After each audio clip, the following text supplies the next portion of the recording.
A financial time bomb has started ticking in Washington. But this time, the trigger isn't a missile test in the Pacific or a cyber attack on critical infrastructure. It's not the usual suspects like war games or espionage. No, the danger is far quieter, far more dangerous.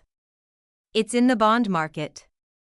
In just 72 hours, Treasury yields didn't just climb, they surged past 4.5%, ripping through markets like a silent explosion. Global buyers, longtime pillars of U.S. debt stability, simply didn't show up. Foreign participation in recent auctions fell off a cliff. Trading desks from Wall Street to Singapore lit up with red screens, with traders whispering one word, contagion. Then, with no warning, no announcement, no explanation, the White House folded. China tariffs, once a cornerstone of U.S. trade policy, evaporated.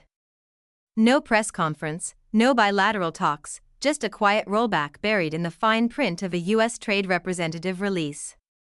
Entire categories, electronics, industrial machinery, electric vehicle components, were stripped of tariffs overnight.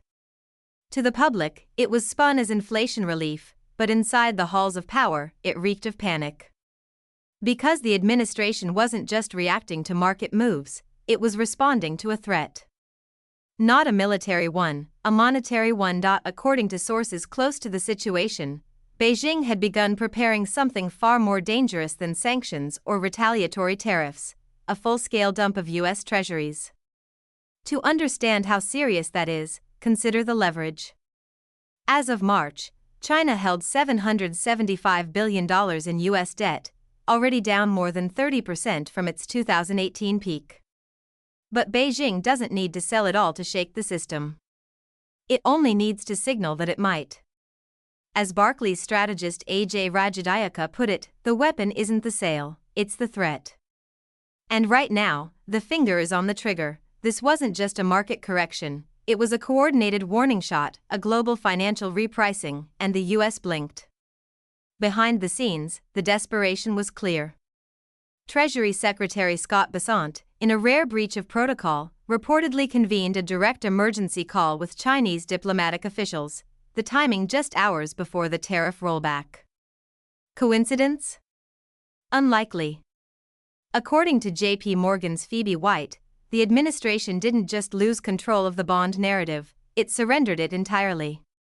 What markets saw was not strategy, it was surrender, but even as Washington scrambled, China wasn't the only player shifting the chessboard. Japan moved first. In February 2025 alone, Tokyo unloaded $36.6 billion in U.S. treasuries, the largest single-month sale in more than a decade. This wasn't about geopolitics, it was self-preservation. The Bank of Japan had just abandoned its long-standing policy of yield curve control, sparking volatility in domestic debt markets. Japanese institutions, trying to stabilize their own house and defend a rapidly weakening yen, sold U.S. assets en masse. It sent shockwaves across global finance. Because if Japan, America's closest economic ally, was bailing, what would stop China from doing the same? If allies were exiting, what should the market read into Beijing's silence? By March, China's holdings had slipped below $800 billion for the first time in years.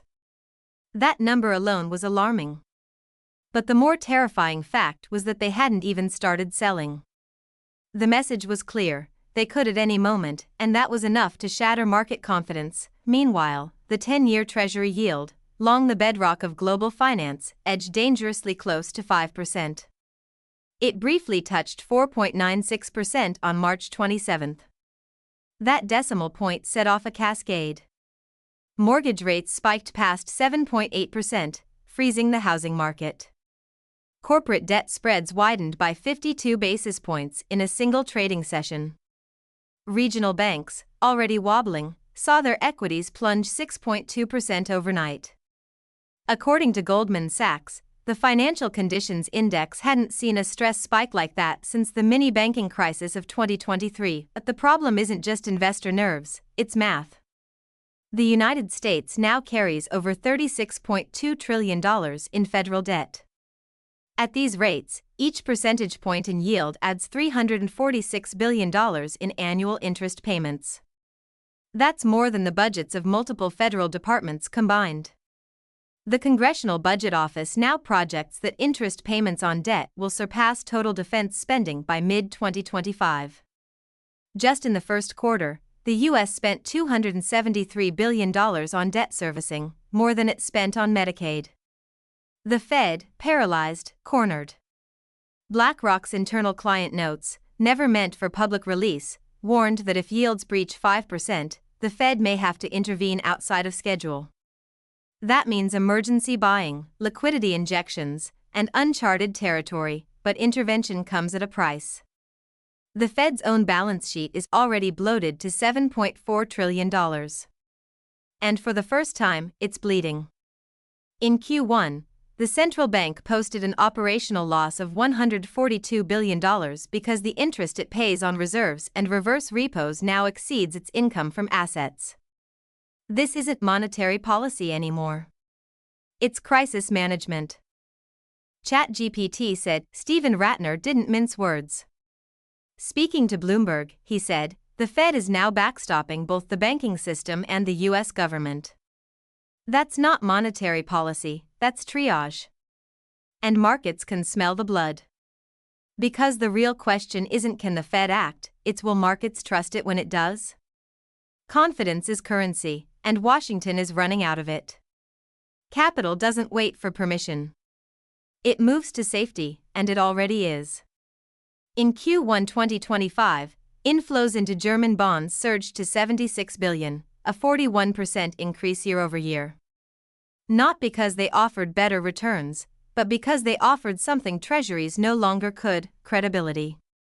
While America drowns in political gridlock, while Japan fights to prop up its currency, and while China loads a financial weapon it may never need to fire, Europe quietly offers the last thing global capital is looking for: trust.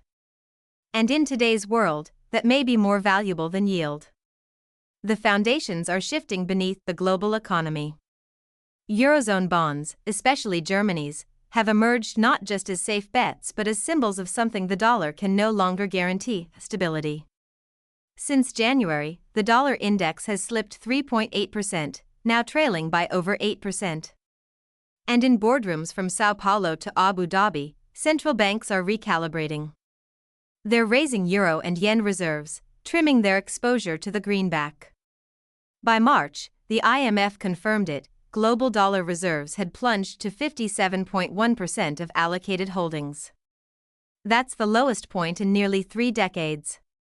And then came the words from HSBC's Max Cure, words that echoed like a warning: the dollar is no longer the automatic safe haven in crisis. It's now a volatility amplifier. Meanwhile, China isn't waiting.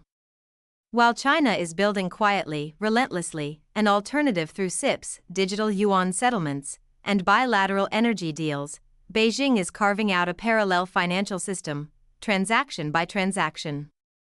The great decoupling isn't hypothetical. It's already happening.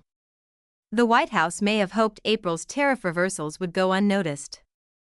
But Apple's exemption didn't just stand out, it told a deeper story. While hundreds of U.S. firms scrambled to realign their supply chains, Apple moved with surgical precision. It secured waivers for Chinese-made display modules and advanced semiconductor packaging components, critical to its upcoming iPhone 17 launch. Behind the scenes, the realignment wasn't happening, it was being avoided. According to Bloomberg, over 60% of Apple's global assembly still flows through China, and 95% of its silicon packaging remains locked in Jiangsu and Guangdong. Tim Cook's February visit to Beijing, that wasn't diplomacy, that was a negotiation. Insiders told Cakes he came armed with leverage, warning U.S. policymakers, a forced decoupling could cost Apple up to $21 billion and derail its entire 2025 product cycle. Analyst Ming-Chi Kuo laid it bare: Apple's dependency on Chinese tech isn't just deep, it's embedded into their infrastructure. The exemption wasn't generosity, it was an admission. Some American icons are now too entangled to unplug. Strip away the slogans and a bleaker reality surfaces: one close to home. According to the Federal Reserve's March data, 37% of Americans can't cover a $400 emergency without borrowing or liquidating assets. And when tariffs were last raised on Chinese imports in 2018 to 2019, the Tax Foundation pegged the annual consumer cost at $831. That was before 2024's inflation spiral, before real wages shrank 1.3%, while consumer prices surged 3.7%. That double hit wiped out whatever savings the pandemic had left behind. And now, if full tariffs return, electronics, textiles, auto parts, prices on those goods could jump an average of 12.4%. Americans are already cutting back. Bankrate's 2025 survey says 61% of consumers have slashed discretionary spending. Trade wars may aim at China, but it's the American wallet that bleeds first. This time, there's even less padding.